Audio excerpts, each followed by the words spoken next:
People ponder why Jordan Peterson cries so much, and it's because he understands the silent struggle that can be a man's life. To be a man means you are worthless unless proven otherwise.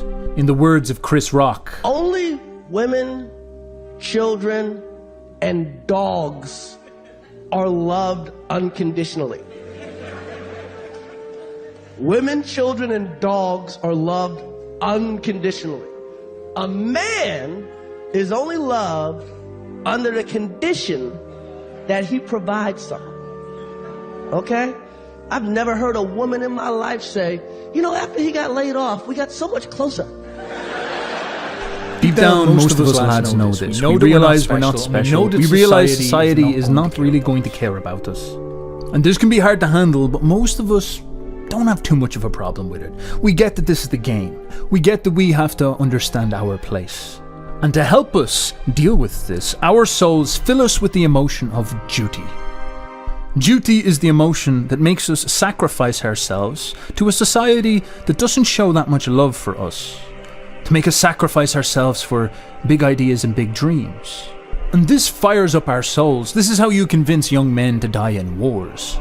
We want to do our duty. We want to go out and put our lives on the line, but in return, we get treated with respect. We get treated with honor for doing our duty.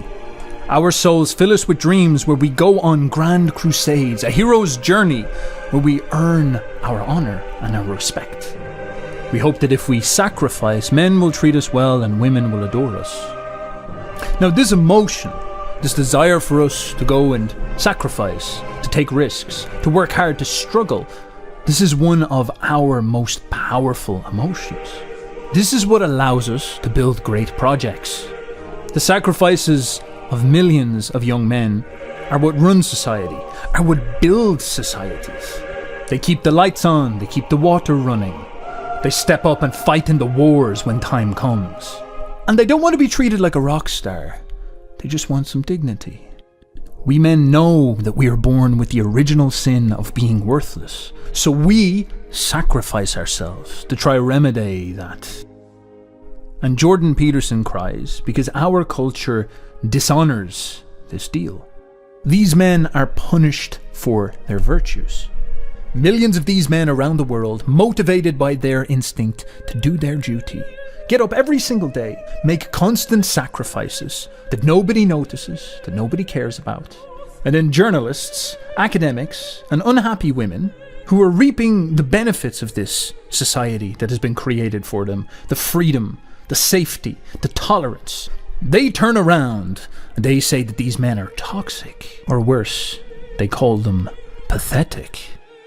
And there are certainly pathetic men, but it is an egregious error to mix up honourable and dutiful men with cowardly and lazy men. Nietzsche has a quote where he says, "Woman's love involves injustice and a blindness against everything that she does not love."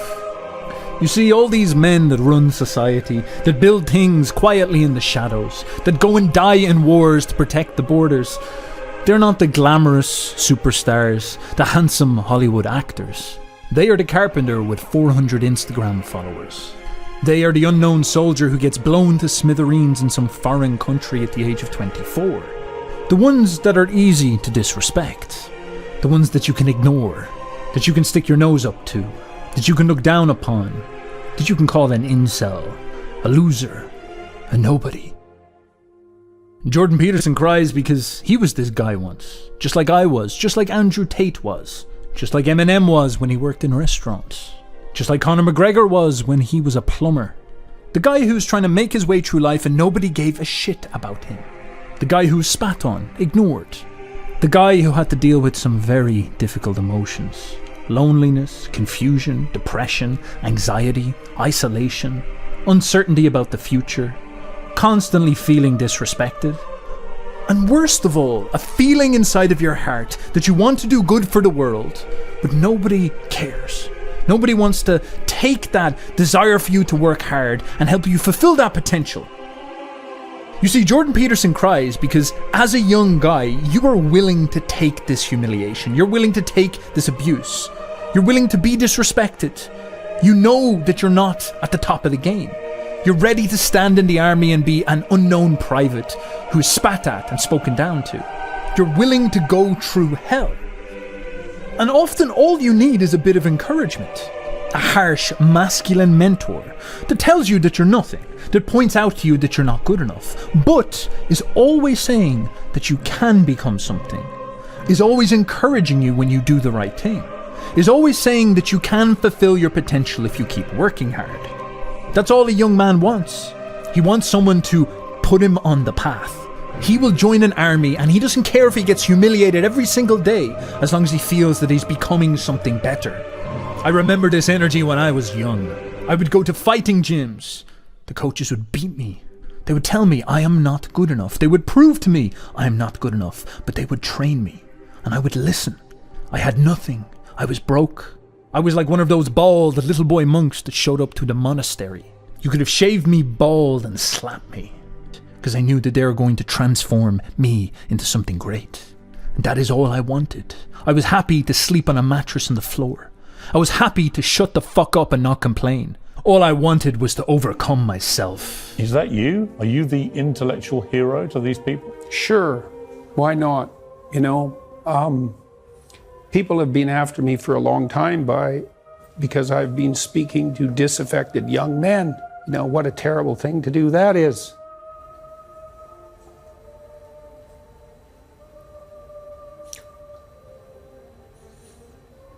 I thought the marginalized were supposed to have a voice. It's making you emotional. Talk about that. Well, God, it's very difficult to understand how demoralized people are.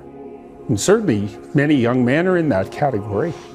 And you get these casual insults, these incels. What does that mean? It's like, well, these men, they don't know how to make themselves attractive to women who are very picky, and good for them. Women, be picky. That's your gift, man. Demand high standards from your men. Fair enough. But all these men who are alienated, it's like they're lonesome and they don't know what to do. And everyone... you've been so controlled today, and yet in that brief moment, you got very emotional. Why? It's really something to see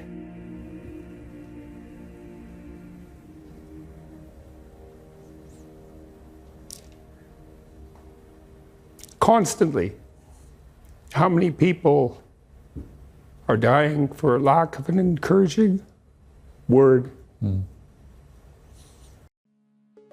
Yes, this is tragic, but this is something you must understand and you must accept. This is the reason that all men these days are getting drawn towards masculinity gurus. Nobody else is telling our story. Nobody else is explaining why we feel the way we feel. And this leads to us getting red-pilled. Strong men create society, which becomes a safe space for women and priests. Women and priests manage this space and then educate the future generations of men incorrectly. Eventually, the men become too weak to defend the society. And barbaric masculine outsiders show up and destroy the society. When the hyper-masculine Mongols showed up in Iran, the natives were not capable of defending their cities. The Mongols broke in. The Mongols rounded everybody up into the mosques, and there they proceeded to rape all the young girls in front of their families. And no god came down and stopped them. No pretty words saved them. Because the only thing that could save them was their men. But their men did not have the strength. The weak suffer what they must, and the strong do as they wish. And the Mongols did what they wished with these poor people. And the women and the priests in these societies, maybe in the decades leading up to this, they might have challenged the authority of their men. They might have morally shamed their manliness. And the men might have been too spineless to stand up for themselves. Until one day the Mongols show up and violently punish them all. Yet despite all the short-sightedness and cowardice in our society, millions of men across the world still have souls that are screaming at them to become strong, despite all of society telling them to become weak. Millions of men are investing huge amounts of time to self-improve.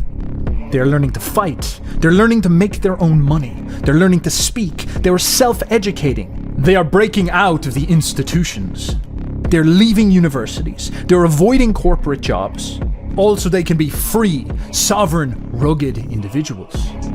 Because deep down, our instincts know that if we are weak, one day the Mongols might come and skin us alive and behead our sisters, while the priests weep in the corner saying, "I'm sorry, I'm sorry, I'm sorry." Our instincts know we must be strong. And this is something worth great celebration. Despite weird evil priests trying to create a gender war and demoralize everyone, despite short-sighted spiritual sellouts trying to accuse us of being the worst force in the world, a real man's soul will not let him become anything but a warrior. And a real woman only loves a warrior. And a warrior is strong and capable. A warrior tells the truth. Even with the whole world against us, deep down in our core we will not live a lie. We will fight for what is true. Because we're going to get slandered anyway. We're going to get spat on. We're going to get disrespected. So we may as well get disrespected pursuing manly excellence. We are going to need haters if we are going to be winners. Hey? Think man can love two women at once? I mean, be in love with them? I don't think that man can love. At least not the way that he means. The inadequacies of reality always set in.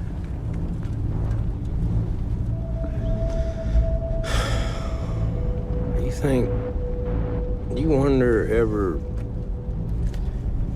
you're a bad man? No, I don't wonder, Morty. The world needs bad men. We keep the other bad men from the door. Jordan Peterson cries because he pities men. But lucky for him, men don't need pity. Men crave struggle. Men crave the path to excellence. Men's souls cannot be beaten that easy. You can slander a boy. You can brainwash him his whole life in your nihilistic education institution. Yet something inside of him that you cannot control will call bullshit. Will look at you and see that you are lying. Will see that you are spineless. All these creepy priests can do to keep men under their foot is to make them sick.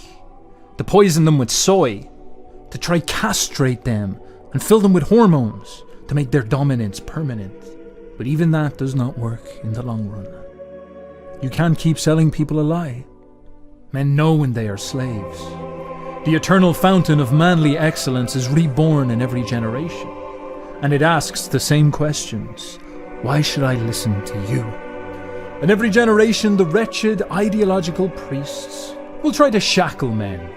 Will try to smack them over the head with morality, with ideology. Will say that they have to sacrifice themselves to duty. Trying to exploit their good nature. Trying to manipulate them. Which is why young men can smell the lies wafting off their words. This manly spirit cuts through the nonsense of ideologues like a hot knife through butter. This is why Tate was such a thorn in the foot of modern culture. This is why Jordan Peterson is constantly slandered. Are they perfect? No, but they are articulating the inner voice inside the minds of all honourable men. Our souls do not want to become nihilistic debt slaves cuckolded to a life of no adventure. And true women love this within us. Despite what is said, I don't know many incels. We're the ones living free. We're the ones happy. We're the ones being adventurous. We're the ones projecting masculine vitality. And most of us are just healthy and aligned with life. Our enemies hate us because of our health, our freedom, and our happiness. Because we trust our souls. Because we want to fulfill the desires of our souls. Create culture for ourselves. Create children. Create empire. And the hate has led to many of our eyes being opened. We have seen the decrepit priests manipulating those around us, trying to make us sick. We have seen many fellow men succumb to despair, capitulate and allow themselves to become sick, allow themselves to hate life, allow themselves to swell and turn into the blob man, the perfect slave, the castrated worker ant that these priests can shove into slums. And this does make some of us despair, like Jordan Peterson. But most of us have taken this as a warning, have decided to go in the other direction, to maximize our health, our vitality and strength. We are taking responsibility for our own education. We are becoming strong because strength is truth. We are learning about our history and our people so we cannot be easily manipulated. We are mastering our health so we cannot be made sick. And so now, the pressure that has been put on us by these creepy priests has had the unintended consequence of transforming us into something more powerful than they can handle. Hundreds of thousands of men are going online, sharing information about becoming the best version of themselves, are studying excellence, are challenging all sacred cows that hold up this fake society. And most importantly of all, we are the future. Hey guys, it's Kendall Jenner. Come get into bed with me.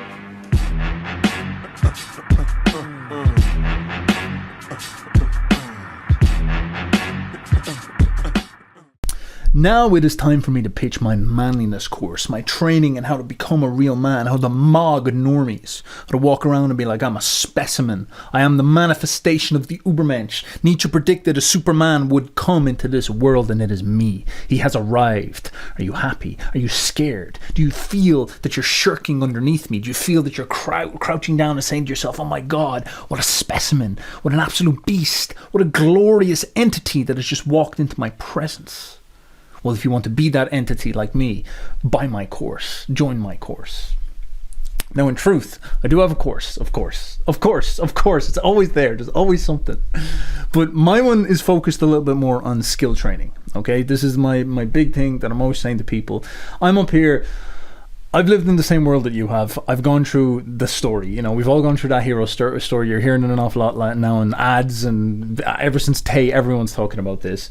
You grow up, I go through the education system, I hear everyone telling me all these very interesting frames about what men and women are and what your nature is and what type of life path you should follow. You should just be a good little boy, pat in the head, stay in the institution, keep going to school, bro. Yeah, you're not wasting your time going to school. Keep going to school, keep going then to college, and then just get that job and stay in the thing. Do debt slavery, keep paying your taxes, all these type of things. Keep participating in it. Pay your taxes, by the way. I don't want any government agencies after me, so always pay your taxes. But continue to stay in the same location that you're in. Don't like move to Dubai and set up a 0% company or go find some type of tax density that the elite use and all this. Don't be like the elite. Don't do what the rich people do. No, instead be a good little dutiful slave, you know, and then get all caught up in the feminism and the culture war. Get all caught up in the ideology, bickering about that. Don't study the financial system, understand the nature of the game going on, and most importantly of all, don't figure out how to get yourself out of that game and figure out what you can do out of that, figure out your way to live from that. No, instead stay on the path, you know, get all obsessed about really interesting modern woke movements that are brand new things that have popped up in the last 10 years. That's what you should focus on, and you should obviously focus on the reaction against that instead of building yourself a position of competency and power. That's quite interesting. But of course, I was too manly. I was too vital. I was too powerful to get cocked to that feeling. I would not let that happen to me. I went into school and they told me they tried to shove Marxism, the Communist Manifesto, they tried to shove knowledge in my brain, but I was like, I'm too low IQ. I'm too ignorant. I'm too backwards. I'm too much like a Viking, an Icelandic Viking. They must have, when they plundered Ireland, they must have taught me something, because I was like, I trust no books. Anybody who writes a book is coping in some way. I don't trust any of this stuff. So I said no. I said I will not do it. I will not bow to the book. I will not bow to the magic word of the priests. Instead, I went my own way. And in order for me to go my own way, I had to learn skills. I had to develop the capacity to articulate myself, the capacity to write, the capacity to speak, all these types of things. And then I've gone and I've built my own, the whole sphere of life that is separate from the institution, separate from all these terrible things. And I think this is the way forward for an awful lot of people. Now, it's not the only way. There's some ways that you can go and you can play the game and you can do all these type of things. That's not my expertise.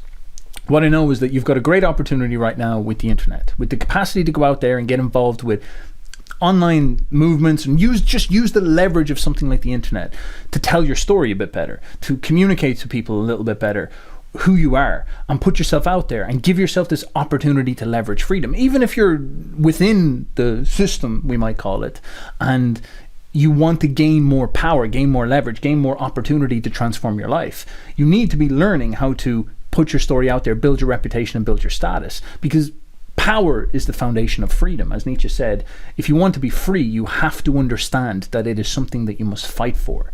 And your heart definitely wants freedom. You do not want to be cooked into slavery. And the truth of the matter is that no matter how much people say to you, beautiful ideas, that you can vote, therefore you're free. And if you just play the game, you're a good citizen and you're a good free citizen. No matter how much people tell you that stuff, the fact of the matter is that you are not free, and freedom is not a given unless you earn it. And the only way you can earn it is by building yourself a position of power. You must just look at the world around you and say to yourself very simply, what steps do I need to take forward in order to build myself a position of power? And this might be to take your creativity that's haunted you all throughout the school system and never really got to express itself, and learn how to apply it properly so that you can actually build something for yourself in the world. Go out and build some type of asset for yourself. Maybe start a social media brand. Look at the stories that you have and see what you can do with this type of stuff. Study skills that you need to study. How to write, how to speak, how to video edit, how to do all these type of things. Figure out some of these in order to push yourself forward. So this is what I teach people. I sit them down. I'll go in. I'll talk to you about manliness if you want. All these type of things. Maybe that's something I'll do later. I'll talk about how to raise your testosterone, become a juicy boyo till you're squeezing, until you're walking down the street and you're like, oh, I'm gonna pop.